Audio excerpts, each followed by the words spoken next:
de l'Okavango, au Botswana, se dresse l'île de Dead Tree Island. Ces terres riches en eau sont couvertes de verts pâturages. Un territoire fortement convoité.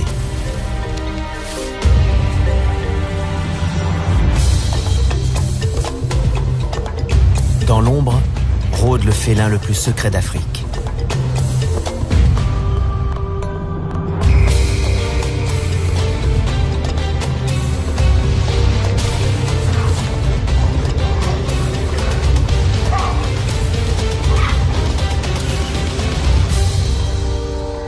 Contraints de partager le même territoire, 3 léopards vivent une cohabitation de plus en plus difficile. Liée au rythme des saisons, cette vie commune est source de tensions et de conflits et va déboucher sur un drame.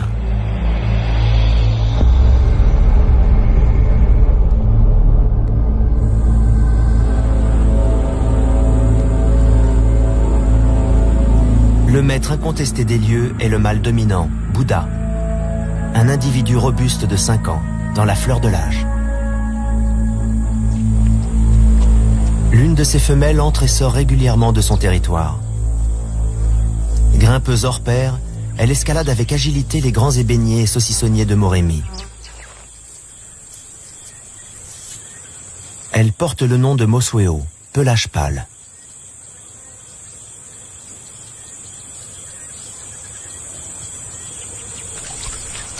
Tipa, leur fils de 3 ans, flirte avec le danger au sein du territoire de ses parents. Selon la loi des léopards, il aurait déjà dû partir pour mener sa propre vie, mais il n'a pas franchi le pas. Traîner dans les pattes de Bouddha et de Mosweo ne peut que lui attirer des ennuis, mais il semble ne pas mesurer les risques encourus.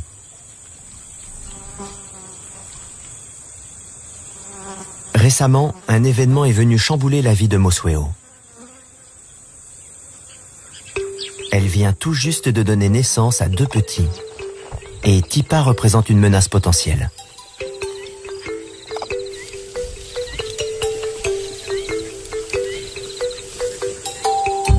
La portée émerge du terrier soigneusement dissimulée. Jusqu'à présent, la mère s'en est bien tirée. Cet été, les proies ont été abondantes.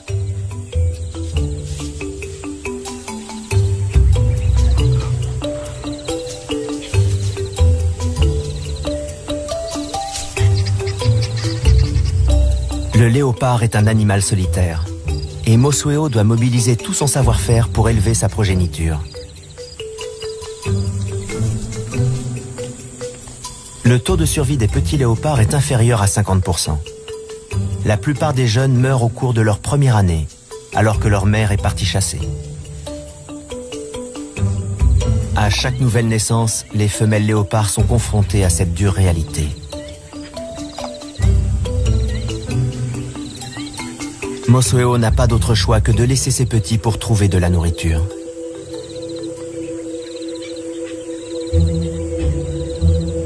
Tipa est le seul survivant de sa précédente portée. C'est aujourd'hui un jeune adulte, mais il continue de traîner près du terrier et de fréquenter les chemins familiers de son territoire natal.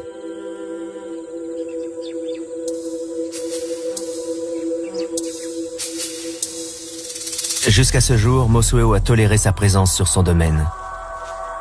Mais l'heure est venue pour lui de partir.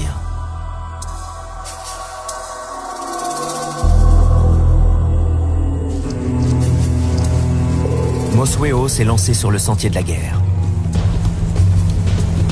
Elle avance d'un pas décidé, la queue dressée vers le haut.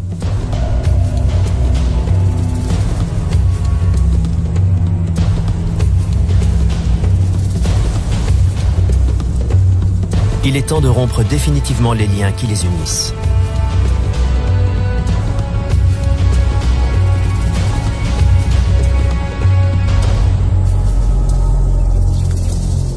Mosweo marque son territoire près de l'arbre de Tipa.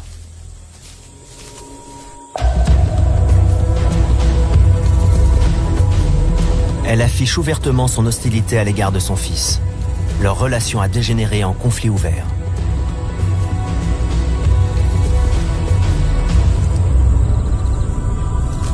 Tipa porte encore les blessures subies lors d'un précédent combat. Bien qu'il dépasse sa mère en taille, il reste relativement docile. Il finit par s'éloigner à contre-cœur, mais il continue imprudemment à rôder aux abords du territoire de sa mère.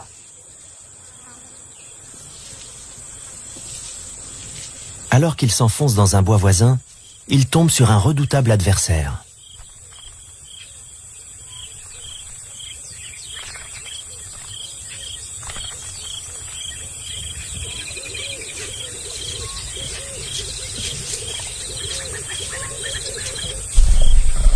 L'odeur des félins l'avertit du danger.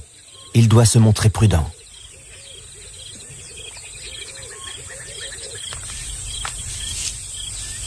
Ses premiers jours passés en territoire inconnu sont périlleux. Le jeune Tipa est extrêmement vulnérable. Les lions sont les principaux prédateurs du léopard.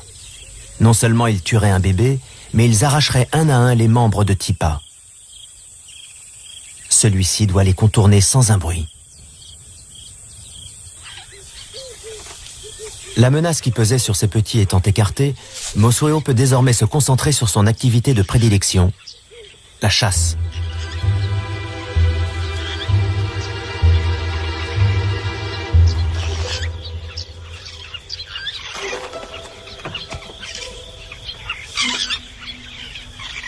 Mosweo est une excellente grimpeuse.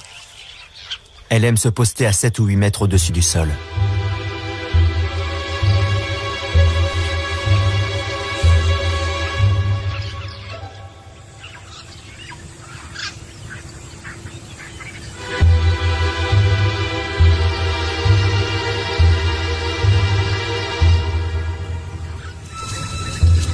Le léopard est le seul félin qui exploite la gravité pour chasser. Mosweo est experte en la matière.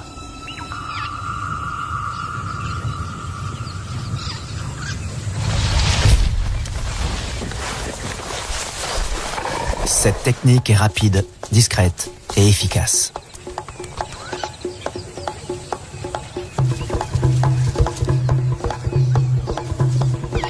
Mais les cris d'alarme de l'impala ont trahi la présence du prédateur dans la forêt.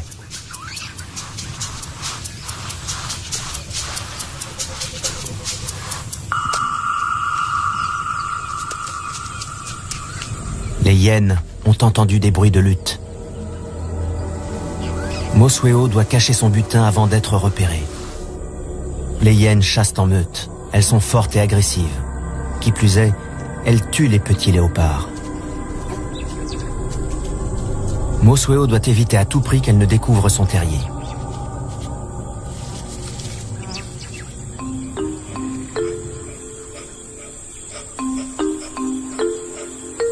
Elle prend le risque d'aller chercher ses petits et de les conduire jusqu'à la proie, en empruntant les chemins secrets qu'elle connaît si bien. Elle ne peut mettre la carcasse à l'abri dans un arbre, car ses bébés ne savent pas encore grimper.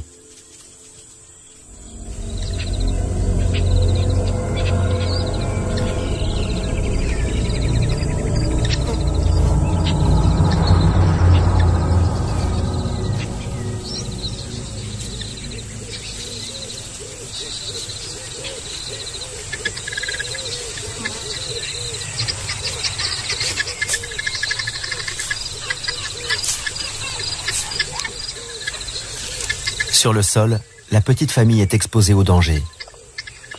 Rester dissimulé est sa seule option.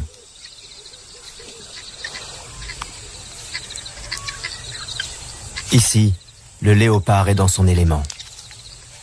Camouflés dans les broussailles, les petits peuvent manger un moment sans être dérangés.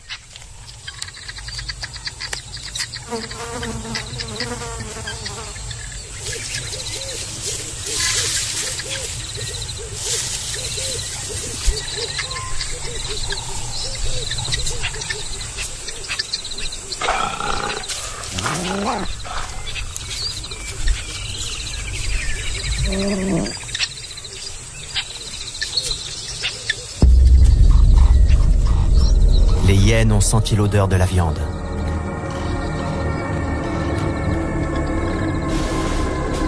Elles se rapprochent de leur proie. Mosueo doit agir rapidement et résolument.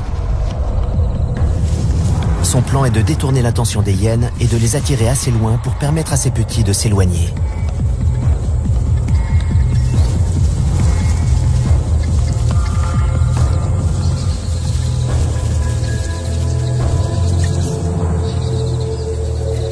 Les léopards oscillent sans cesse entre sécurité et danger. Et si les individus solitaires parviennent à un équilibre parfait, les mères doivent parfois consentir à des sacrifices, comme de laisser les hyènes s'emparer de leur butin.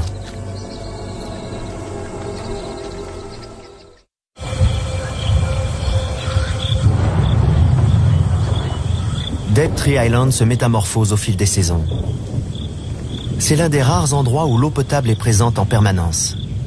Toutefois, en été, les herbivores sont tributaires de la pluie qui fait reverdir les pâturages.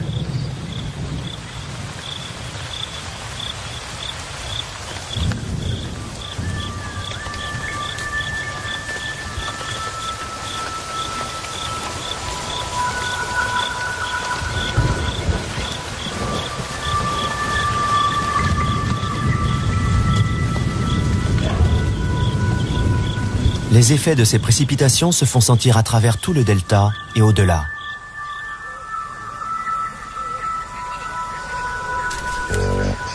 Le sol se couvre d'un épais tapis vert.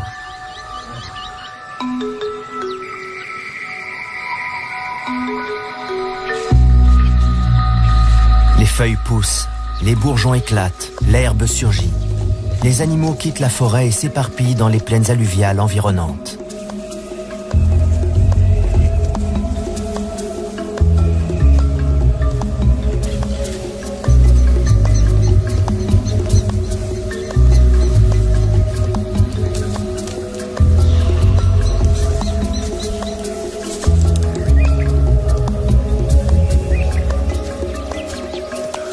L'abondance d'eau et de nourriture amène la saison de mise bas chez l'impala, l'une des proies favorites du léopard.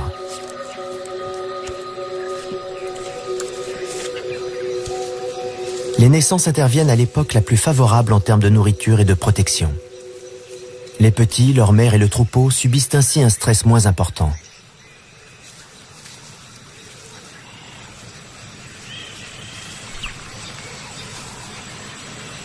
Toutefois, les nouveau-nés sont extrêmement vulnérables et confrontés à toute une série de menaces.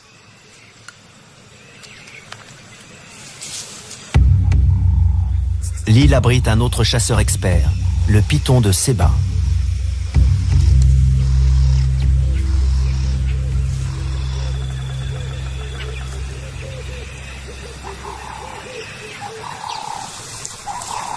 Les puissants anneaux enserrent le petit impala jusqu'à lui ôter le dernier souffle de vie.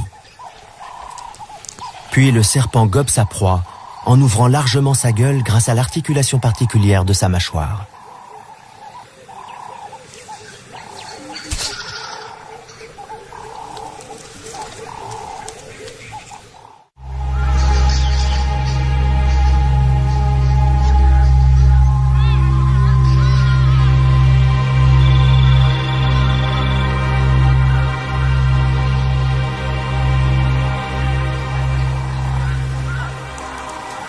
Les troupeaux d'impala itinérants constituent une source fiable de nourriture.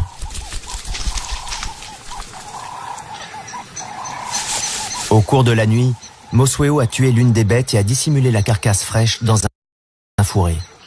Elle se nourrit rapidement. Pour partir chasser, elle a dû laisser ses petits seuls et sans défense.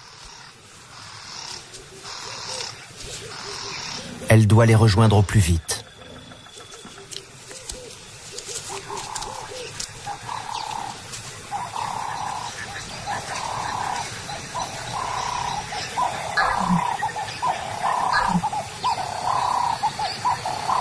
Alors qu'elle s'approche du terrier, Mosueo sent le danger.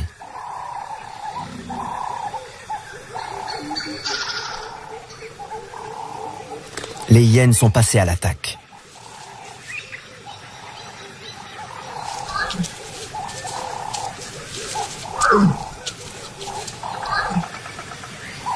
La mère émet des grognements sourds et brefs. uniquement destiné à ses petits.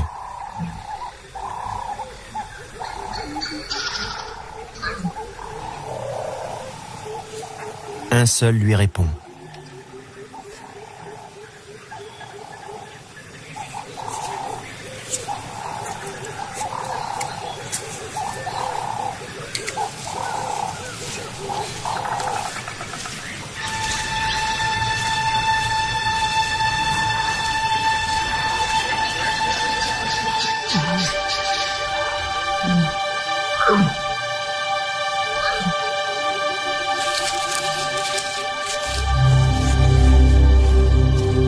Le cauchemar de toutes les mères s'abat sur Mosueo.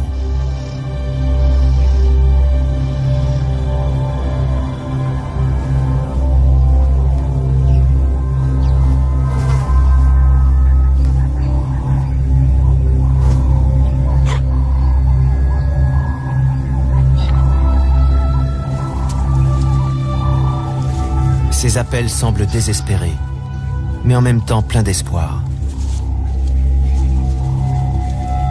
Son autre petit, la chair de sa chair, lui a été enlevé en une seule nuit.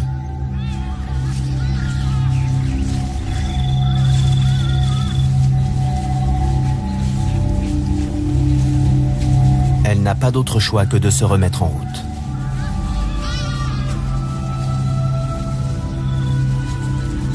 Dans la vie d'un léopard, on n'a guère le temps de pleurer les morts. La petite femelle qui a survécu est en pleine croissance et a besoin de viande.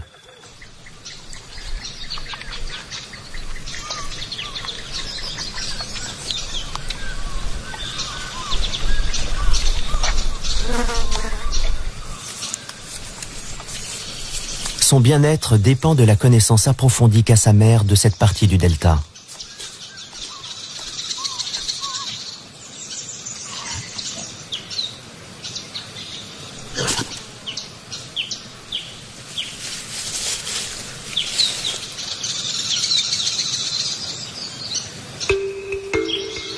La pluie a cessé, et dans toute l'île, la végétation commence à brunir.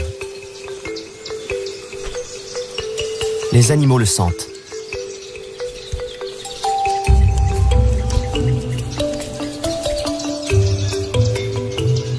Les saisons déterminent les modèles de comportement.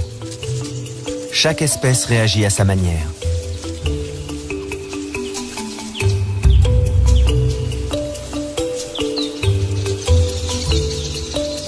Chez les koudous, le mâle choisit une femelle et la poursuit de ses assiduités.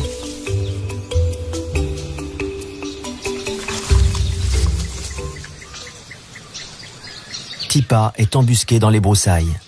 Il s'est égaré et se retrouve sur son territoire d'origine. Tout à leurs amours, les koudous sont inconscients de la menace.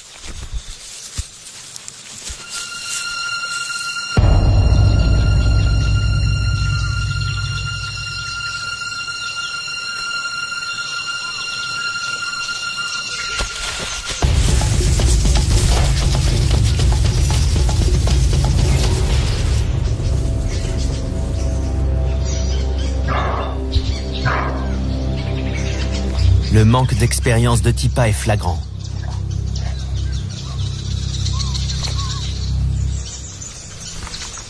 Peut-être est-il encore trop jeune pour réaliser qu'il ne devrait pas gaspiller son énergie à essayer d'atteindre l'inaccessible.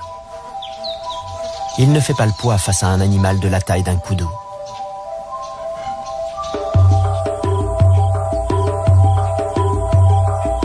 Les nuées de Kelea annoncent l'arrivée de l'hiver, la saison sèche.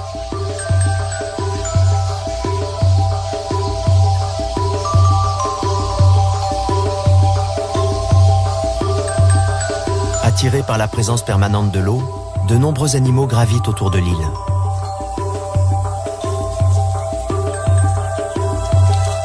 Lors de cette saison plus rigoureuse, s'accomplit l'un des miracles de la nature. Le saucissonnier renaît à la vie. Cet arbre offre un précieux trésor pour l'hiver.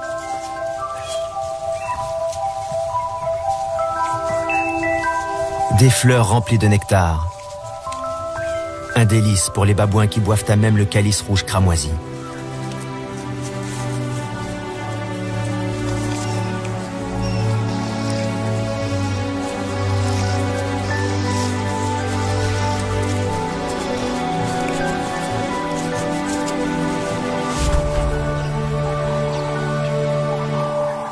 Tipa doit être plus flexible dans sa stratégie de chasse. Il doit apprendre à anticiper les mouvements de ses proies. Les babouins mangent salement. Et bientôt, les impalas s'approchent pour se nourrir des fleurs qui tapissent le sol. Tipa observe en silence et attend.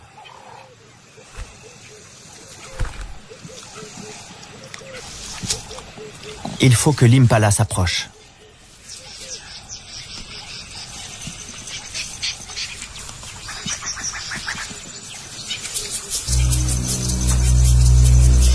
Mais la troupe de babouins en maraude a pris possession de son arbre.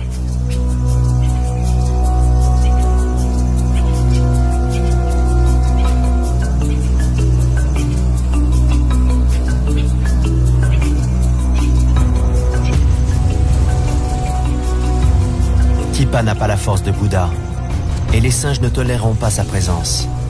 S'ils l'attrapent, ils tenteront de le tuer.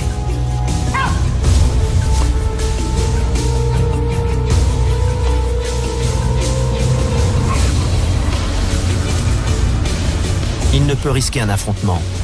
Une blessure pourrait lui coûter cher.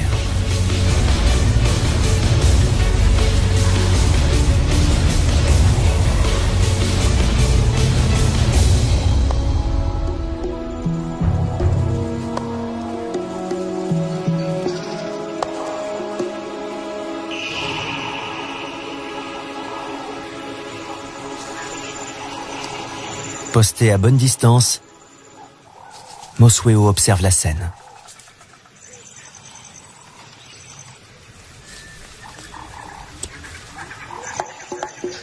Soudain, son regard se porte sur la proie de Tipa. Silencieusement, elle se met en chasse.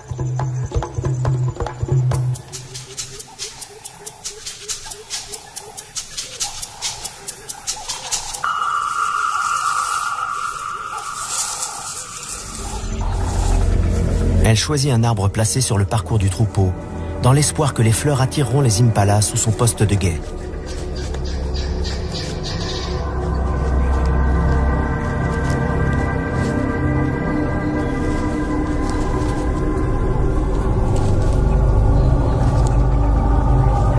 Mosweo fait preuve d'une grande patience. Elle observe les mouvements des antilopes et identifie sa proie.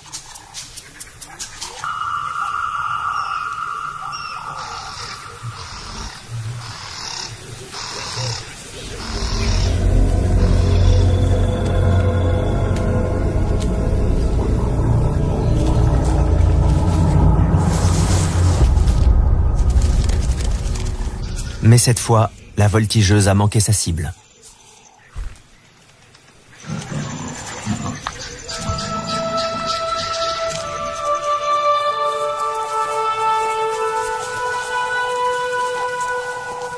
Elle est désormais démasquée et les impalas la surveillent de près.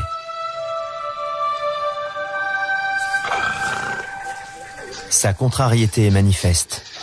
Toute cette énergie gaspillée pour rien.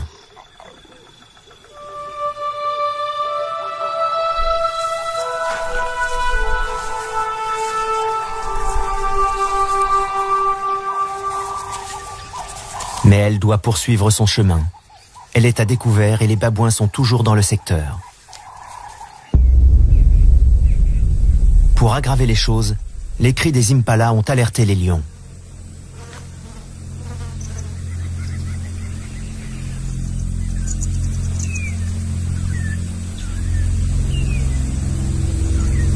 Mosweo doit jouer au chat et à la souris pour regagner son terrier, sans en dévoiler l'emplacement.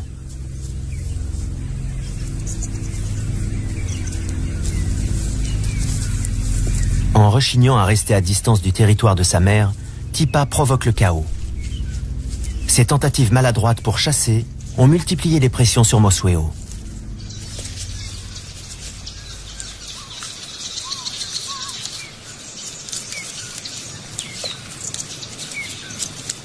Elle est soulagée de retrouver son bébé sain et sauf.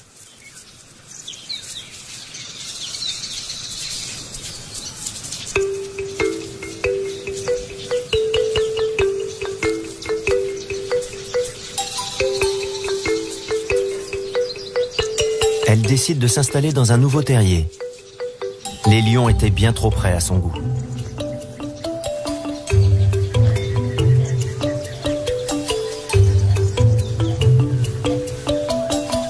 Désormais âgée de 5 mois, la petite femelle affirme son caractère. Elle aime jouer avec la queue de sa mère. Un bon moyen de tester ses réflexes.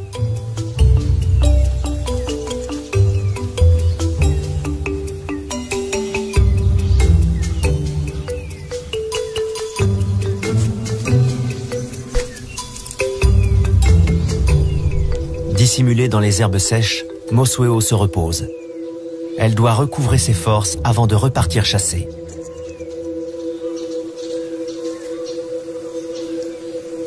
Pour l'heure, tout se passe bien pour la mère et sa petite. Elles sont en sécurité dans le nouveau terrier.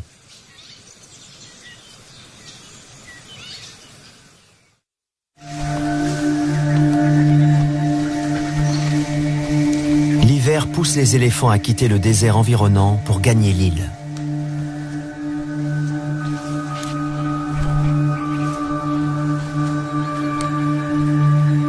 Les coqs de Lechwe s'y rassemblent également. L'eau est leur allié. Dans ces trous d'eau, ils sont à l'abri de la plupart des prédateurs. Ils sont plus gros que les impalas, mais constituent des proies potentielles pour un grand félin comme Bouddha.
Les coqs se retournent et observent leur assaillant.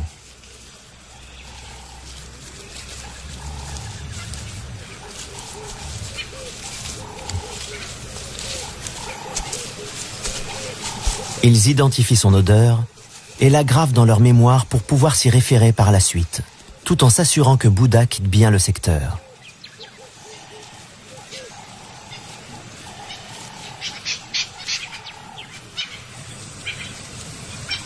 Avec l'arrivée de l'hiver, Mosueo doit parcourir de plus grandes distances et franchir les plaines dégagées pour trouver les fourrés dont elle a besoin pour chasser. Elle suit les déplacements de ses proies, imitées par les autres prédateurs.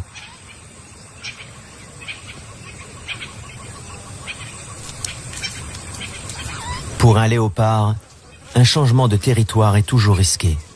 Mais Mosueo a tout fait de trouver un arbre dans un secteur qui lui plaît. Depuis ce poste d'observation, elle peut voir les troupeaux d'éléphants affluant dans le delta pour se reproduire. C'est le mois d'octobre et la chaleur est intense.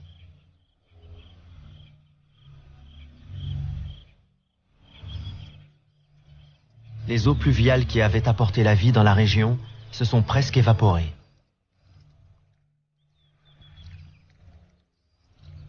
Dead Tree Island attire les habitants de l'Okavango, désireux de se rapprocher des derniers points d'eau.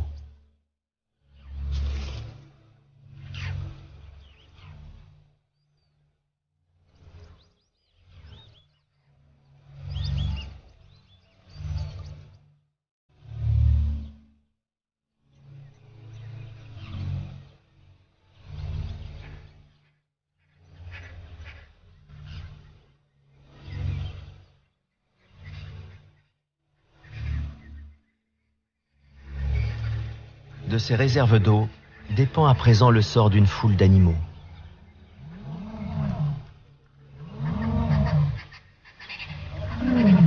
Ils sont réunis en un seul groupe et les chemins des prédateurs se croisent dangereusement.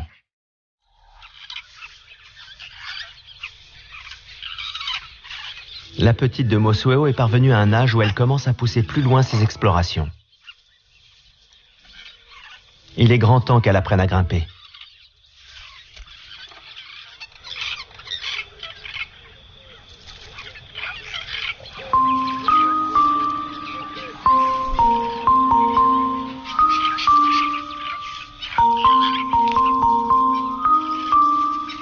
Un peu mal assurée, elle tente d'atteindre des cratéropes fléchés. Elle est petite et encore vulnérable, d'autant qu'elle est devenue curieuse et qu'elle est désormais capable de s'aventurer hors du terrier, en particulier lorsque sa mère n'est pas dans les parages.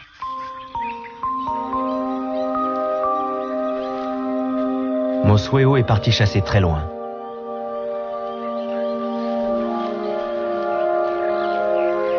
Elle ne vient pas souvent dans cette partie de l'île et laisse sa trace pour imposer sa présence.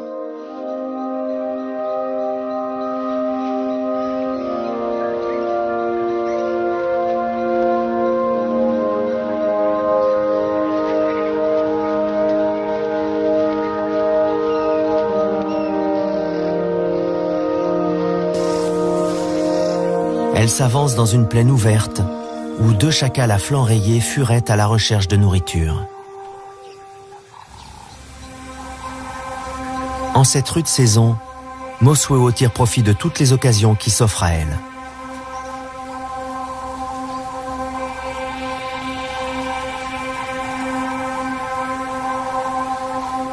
Bien qu'ils ne fassent pas partie de ses proies habituelles, les chacals sont rapidement pris pour cible.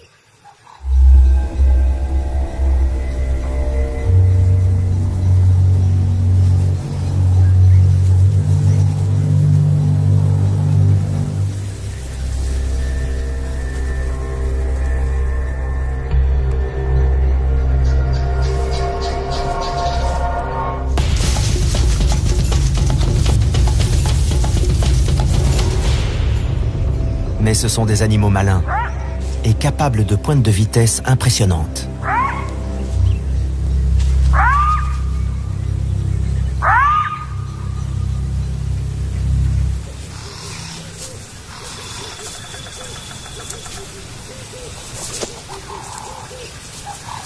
Irrité par son échec, Mosueo laisse sa trace et reprend son chemin.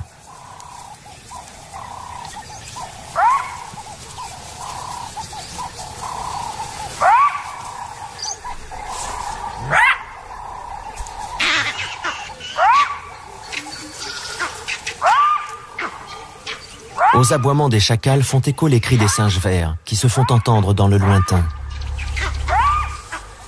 Ces cris d'alerte inquiètent Mosueo. Ils proviennent de la zone où se trouve le terrier.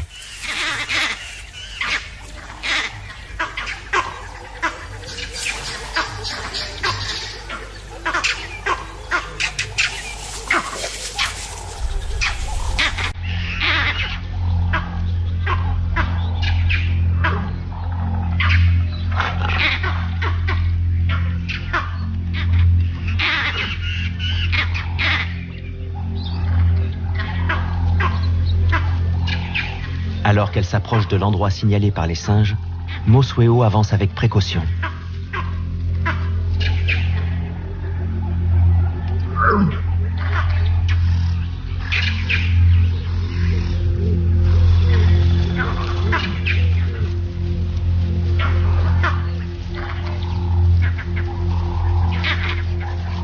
Elle se met à fouiller le secteur. C'est alors qu'elle découvre le drame.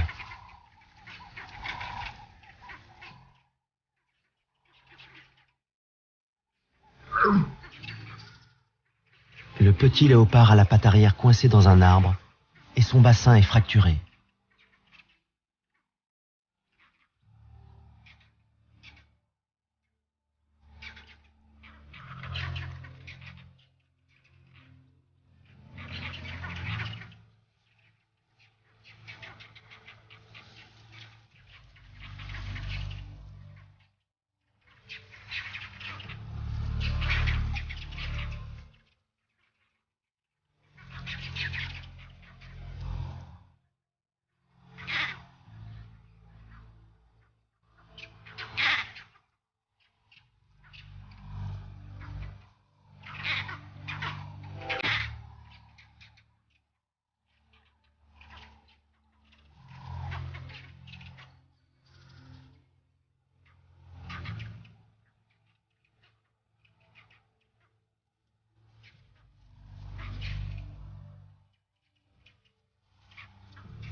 Aucune de ces tentatives ne peut aider son deuxième et dernier bébé.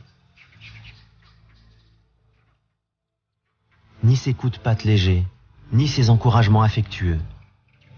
Peut-être une dernière invitation à chasser.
Sa voix se fait presque implorante.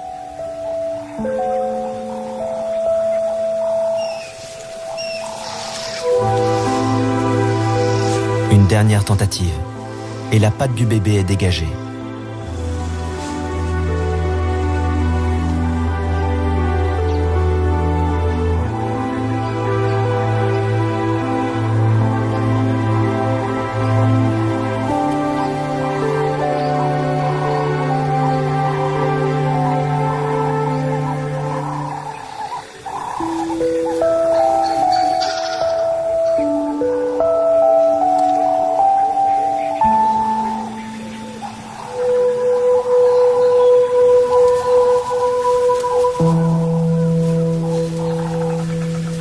Mais Mosweo ne peut plus rien faire.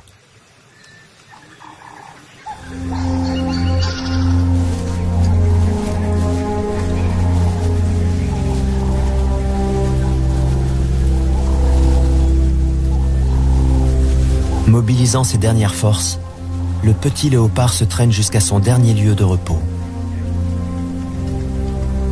Sa mère a déjà décidé de laisser cette scène traumatisante derrière elle.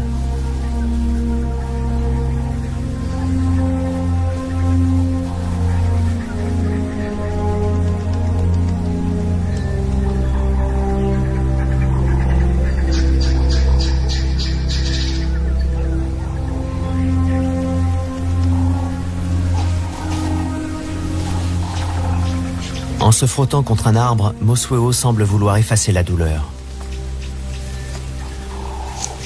Peut-être est-ce ainsi que les léopards pleurent leurs petits.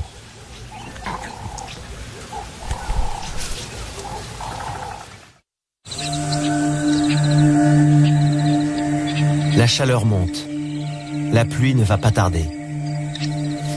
Bouddha parcourt des territoires inexplorés. Il a décelé une odeur intéressante. Un effluve qu'il ne peut s'empêcher de trouver irrésistible.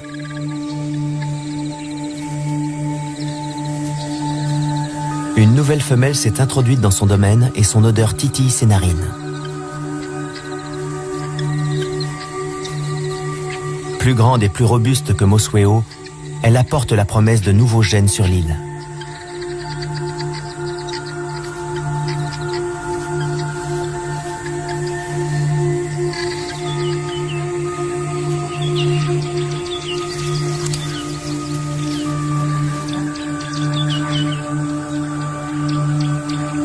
Resté à distance, Mosweo observe la nouvelle venue avec inquiétude. Bouddha ressent le besoin incontrôlable de se rouler sur le sol pour s'imprégner de l'odeur de la nouvelle femelle. Car cette odeur si particulière est celle d'une femelle en chaleur.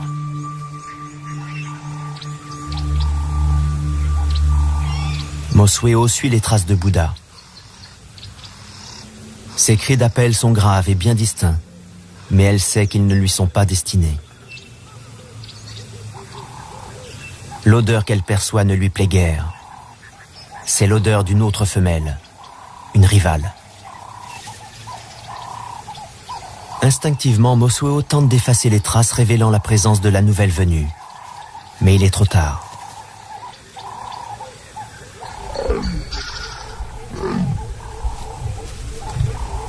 À son tour, Bouddha émet un signal à l'attention de sa future partenaire.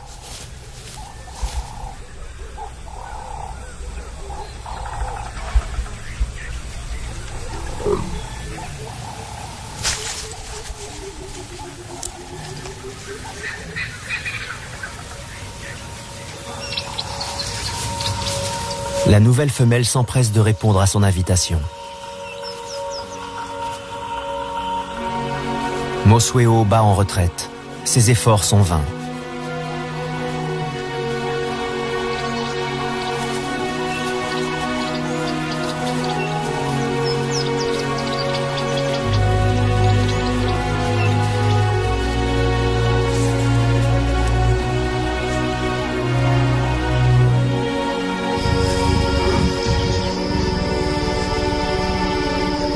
Sa rivale a trouvé Bouddha.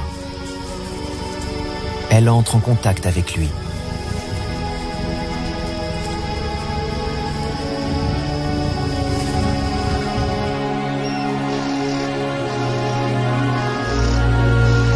Mosuo quitte l'endroit où elle a donné naissance, peut-être pour chercher un autre territoire et un nouveau partenaire.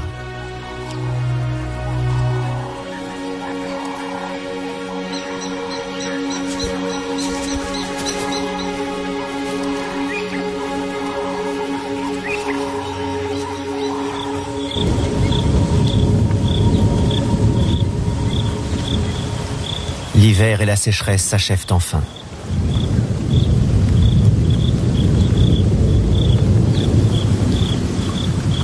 Le changement de saison déclenche chez Bouddha le besoin de se reproduire.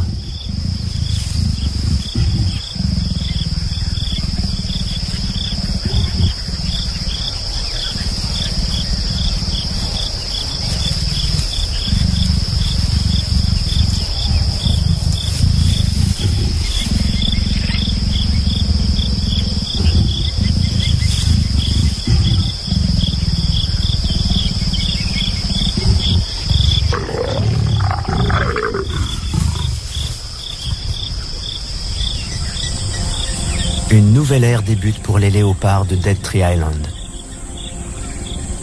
Les deux partenaires vont s'accoupler pendant plusieurs jours, jusqu'à ce que la femelle soit fécondée.